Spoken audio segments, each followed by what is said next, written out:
From being a mechanical engineer from IIT Kanpur to being the first generation entrepreneur, Mr. Ashish Baheti comes with a legendary success story. It is a privilege and an honor to be talking to the managing director of Vectus Industries, the name who made a mark in the water tanks and plastic pipes industry. Year 1990 when it all started.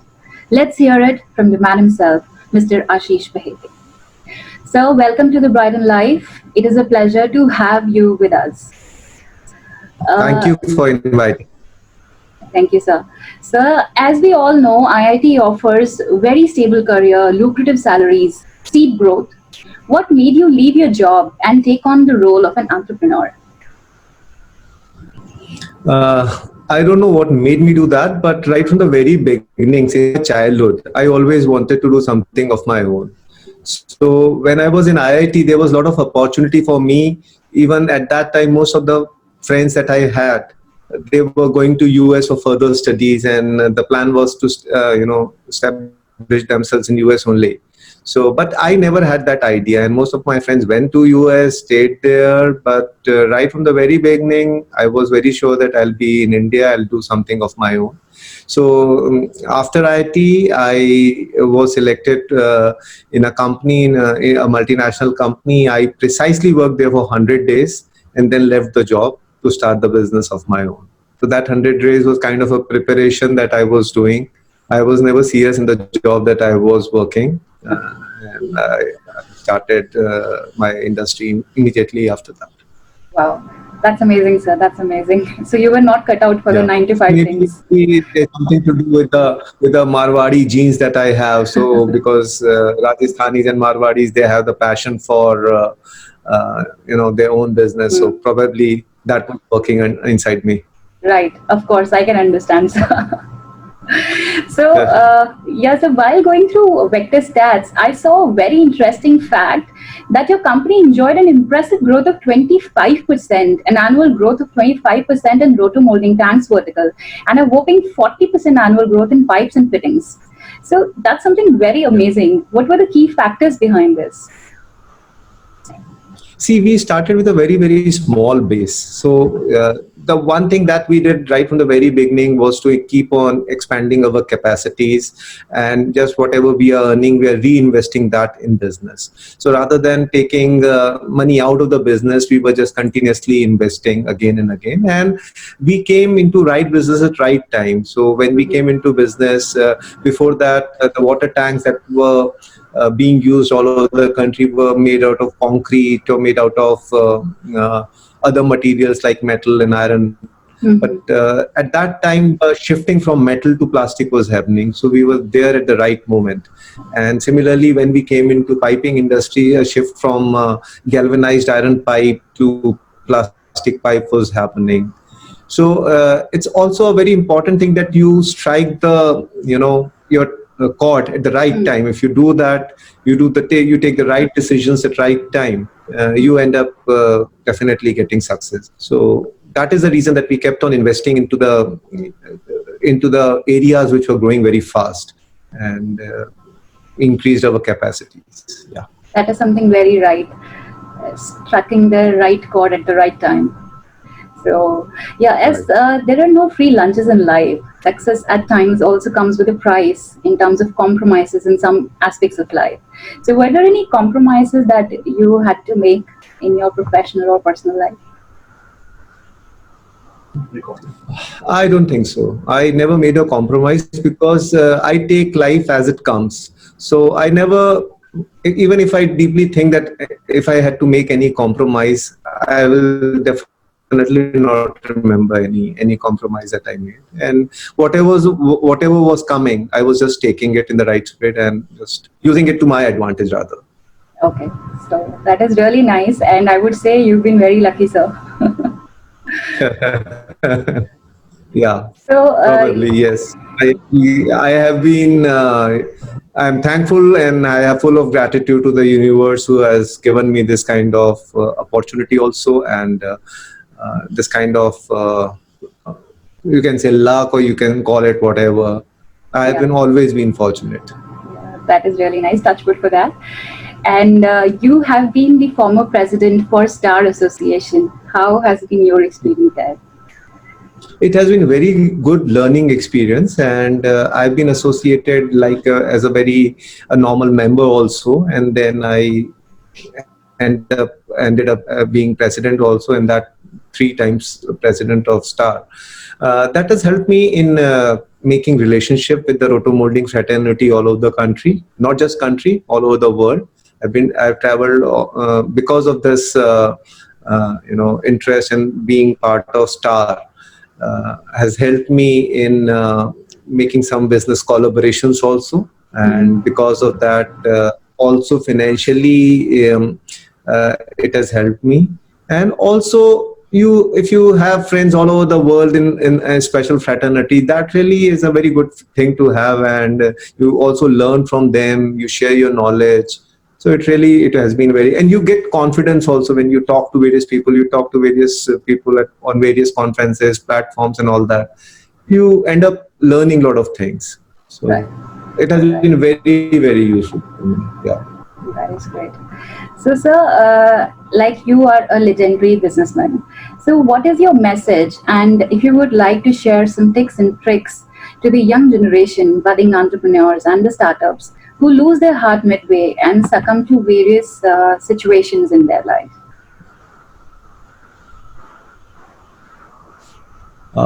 First of all, I think that we are living in the times when if anybody says that there is no opportunity, probably they would be answerable to their grandchildren when they will ask, Grandpa, when you were there, the opportunities were there. And why didn't you use those opportunities to grow and to, make more successful business ventures. So this is the time for an opportunity for the Indians. Lot of wealth is going to be created in next 2 decades, and Indians are going to be very, very rich overall because the GDP is growing, everything is growing. And you just compare to what was there 20 years back and what is there in 20 years now. So people have become richer. The overall wealth of people have increased. So I think the pace of growth is now further going to increase, and a lot of wealth is going to be created now. So my message to the young generation would be very optimistic about the future growth. There is a lot to be achieved, lot to be gained in coming years. Go for business which are scalable. Don't go for something which is not scalable, because if you choose something which restricts you to a limited business, then probably you end up using all your energy there only, and you do not have time and you can say other whatever is required to grow the business. You just keep on involving yourself in that business and you don't grow up. So select businesses which you clearly see are scalable, and then just go for it. And another thing that I would like to say, which I have said in the previous question also, keep investing. Do not, if you are successful, you start taking money out of your business. So that is something. Just use the money which is required for your normal lifestyle. If you earn something and you spend that money somewhere, and you take the money out of business, then probably you will get some, the growth would at least go down, because you are not expanding. So Right. just keep on expanding, and just keep on looking for the opportunities closer to your business. You just should not be going and diverting yourself to another stream altogether, because opportunities are everywhere, but you should stick to your core businesses. Right. So So, these are some of right. suggestions I would like. That's very interesting, and something that has struck me is that going into scalable businesses, not being self-employed for the rest of your lives. Yeah.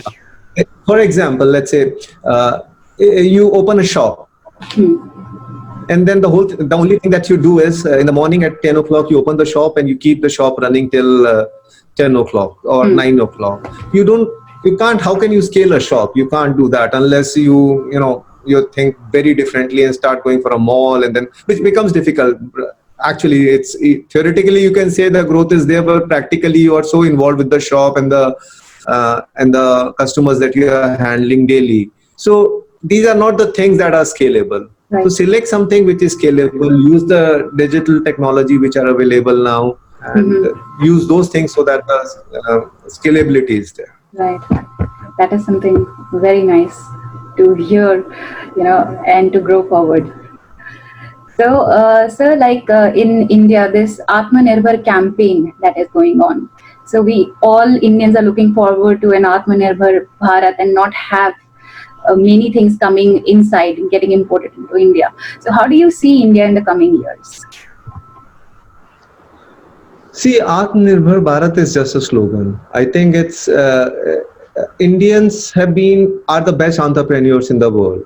You see anywhere you go to any country in the world, you'll find Indians doing some business or the there. If you see, right from Google to Microsoft to Pepsi, all the CEOs, they are like Indians these in the current Absolutely. days. So Indians are very brilliant. They have that spirit of entrepreneurship. So to just coin a slogan to say that Atmanirbhar Bharat, I think Indians, given the opportunity, the Indians would always be growing and would always be Atmanirbhar. So what government needs to do, instead of coining these Atmanirbhar Bharat and all that, they should start giving opportunities and free hand to the entrepreneurial spirit of India. If they start doing that, I think automatically everything will happen. Just give them free hand rather than coining these slogans. Right, right. Yeah. Something written is very different from the reality. Right. Yeah, because we already are Atmanirbhar. It's not that we are not doing good. We are doing great in so many businesses. We are leaders in some of the business. Even if you see in the current scenario of COVID, we are the largest manufacturer of vaccine in the world. So we have all those things already with us. So I think what is required is just a free hand to the business spirit of India and Indians, and they will do whatever is required to be done. Right. Sir, आपसे बात करते हुए something just came to my mind, and I would really want to ask this from a knowledgeable person like you. Joki, this question is very close to my heart. Like our education system, it might be a controversial question. It is up to you if you would like to answer this. That this education system is more based on making people, thinking the same thing. Not based on increasing the skill sets of the individuals, of the young children. It is rather robotic and the industrial, based on industrial revolution. So do you think changing the education system would change the mindset, the entrepreneurial skills and the business skills in young children?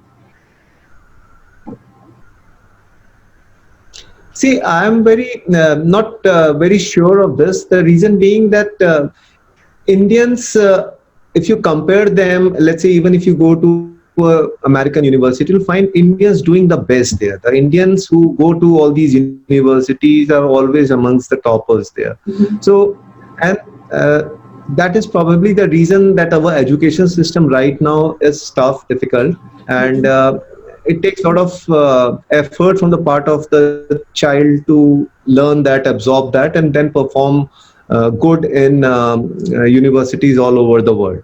I'm quite satisfied with the system, but yes, what you're saying also needs to be done, and I think that would automatically happen now, given what is happening during these COVID days. A lot of the classes are happening online and all that. So these things probably would make a permanent effect on the way people look at education. When we were children, we used to learn so many things, remember so many things. Now, why do our children need to learn what happened in history and all that? What they need to do is just Google it and they'll find the answer. So it's not that you have to memorize what happened in the history and where is a particular country, what is the capital of, let's say, any country. We used to learn all that, remember all that, but children now, they know that this is like, why do they need it? It's just a click of button, they'll probably learn it. So automatically this shift is going to happen, and I think this period of last 6 months have also given some acceleration to that. Now people are understanding that one-to-one meetings are not required. Going to a school, brick and mortar school, is actually not required. And I read an article a few days back in which there was an article which says that India can be one of the biggest gainer of these things, because the American universities and the visa system that's happening there would like encourage a lot of foreign universities to come to India and open their Indian campuses and all that. So probably going forward, I see the future of education shifting more toward online education and these things, and that probably would be a good thing to have. Yeah. Yeah, yeah, that's quite satisfactory to answer, to listen. Yeah. Yeah. So Even for that matter, if you see the business the way we are talking now, in the past 6 months back, this probably wouldn't have happened. If you would have called me, I would have said, no, no, please come and let's sit and we can do that. Now all our meetings are happening online on right. Zoom or Teams or all those digital platforms. And I'm finding them much more productive also, because it's like you are saving a lot of time, you are saving a lot of energy, and I'm saving a lot of time. What can be done in just 30 minutes? Probably if you come physically to talk to me and we meet somewhere, then probably it will take half a day of yours or mine. Yes, sir. Absolutely. You're right. So that's the reason I think there are a lot of learning that are happening because of these difficult times, and most of them would be kind of permanent in nature. Right. Around 2,500 employees are working under the Vectors Group. So what is your message for them? Okay, so message on this platform would be that, guys, you're doing a great commitment to Vectors, and you are in a great company and you have a great future. Right. Okay. So, sir, as we got to know that one of your passion is writing in Hindi poetry. Would you like to share a few lines for us? Okay. See, I write very small poems, so I don't write big poems. So I can share something from with you. Sure.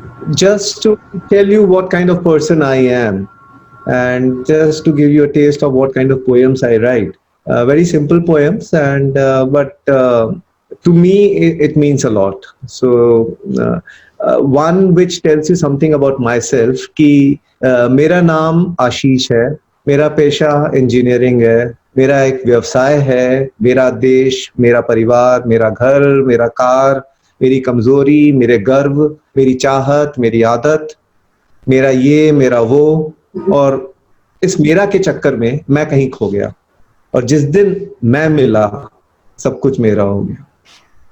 Wow, fantastic, fantastic, sir. That was very, very deep, very philosophical.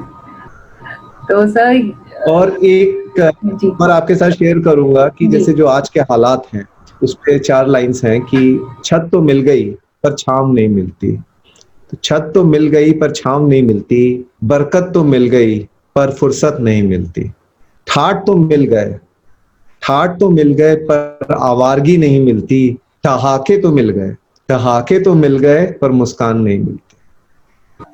Fantastic, sir. बहुत ही बढ़िया, sir. That was really nice to know the different angle. Yeah, of because Mr. in the busy life that all of us are, in the busy life that all of us are living these days, sometimes you miss all those small pleasures of life. So this is a poem which just tells you about that. Yeah. Absolutely, I really loved both of them. Like जो सोचने पर मजबूर कर दे कि इंसान बैठे और सोचे कि वो अपनी जिंदगी में एक्चुअली क्या करता है. So आके तो सब लगा रहे हैं पर मुस्कान मिस कर रहे हैं. बिल्कुल सर. तो आजकल जैसे मैं भी सोचती हूँ, मेरा पैशन था राइटिंग, बट आजकल बस बिजनेस में जब आप एक बार घुस जाए तो बहुत सारी चीजें नहीं हो पाती हैं.